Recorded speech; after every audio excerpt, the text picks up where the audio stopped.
नमस्कार। आज हम वेरेट्रम एल्बम पर मिले कुछ स्रोतों की गहराई से पड़ताल करेंगे। ये एक पौधे से बनने वाली रेमेडी है जी हाँ। और ये जो दस्तावेज हैं ये इसके असर और लक्षणों के बारे में काफ़ी कुछ बताते हैं। तो चलिए देखते हैं इनमें क्या मुख्य पैटर्न उभर कर आते हैं। बिल्कुल। इन स्रोतों में जो पहली चीज दिखती है वो है एक अजीब सी, मतलब लगातार चलने वाली सक्रियता। सक्रियता किस तरह की? ऐसी ऊर्जा जो व्यक्ति को बिना किसी खास मकसद के व्यस्त रखती है। जैसे कभी किताबें जमाने लगना, कभी कुर्सियां ठीक करना या बिना रुके बस सफाई करते रहना। अच्छा, ये दिलचस्प है क्योंकि स्रोत कहते हैं कि ये स्ट्रोमोनियम की तरह कोई हिंसक या तोड़फोड़ वाली बेचैनी नहीं है, नहीं, वैसी नहीं। लेकिन ये ध्यान खींचने वाली जरूर होती है। तो ये जो बिना चैन की हरकत है, क्या ये दिमाग में चल रही किसी खास चीज से जुड़ी है? हाँ, अक्सर होती है। ये कई बार एक गहरे मानसिक भ्रम से जुड़ी होती है। पहचान का भ्रम। पहचान का भ्रम जैसे? जैसे व्यक्ति खुद को कोई मसीहा समझने लगे या दुनिया का उद्धार करने वाला। और ये सिर्फ एक ऊपरी ख्याल नहीं होता। मतलब वो सच में ऐसा मानते हैं? पूरी तरह से वो अपनी इस पहचान को लेकर एकदम आश्वस्त होते हैं और उन्हें कोई समझा नहीं सकता। मतलब इससे बाहर निकालना लगभग नामुमकिन होता है। तो फिर वो क्या करते हैं? वो लगातार शायद एक ही संदेश दोहराते रहें। जैसे मान लीजिए पश्चाताप का उपदेश देना, और उनमें गजब की सहन शक्ति दिखती है। वो थकते नहीं हैं और उन्हें पता भी नहीं चलता कि ये भ्रम है? जरा भी नहीं। यही तो खास बात है, उन्हें अपने इस भ्रम का कोई एहसास ही नहीं होता।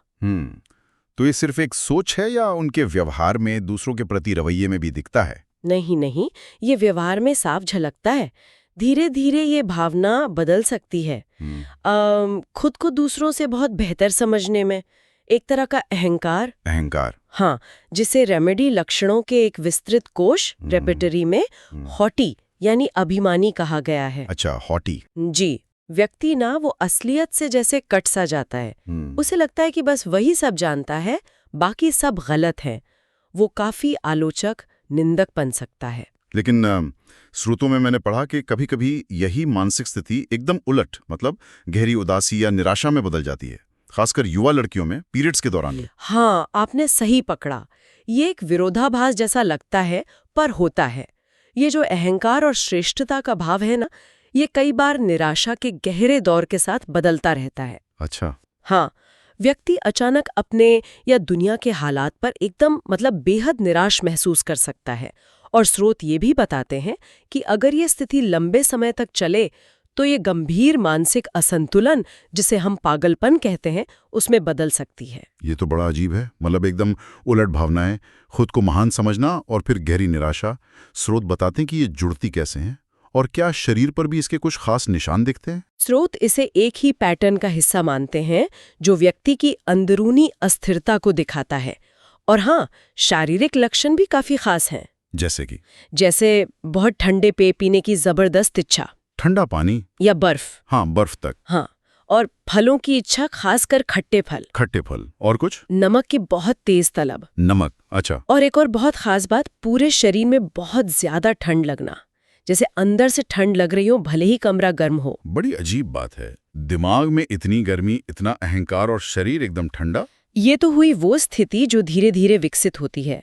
लेकिन स्रोत एक तीव्र, एकदम नाटकीय अवस्था का भी जिक्र करते हैं ना? हाँ बिल्कुल, वो तीव्र अवस्था जिसे एक्यूट स्टेट कहते हैं वो बिल्कुल अलग होती है।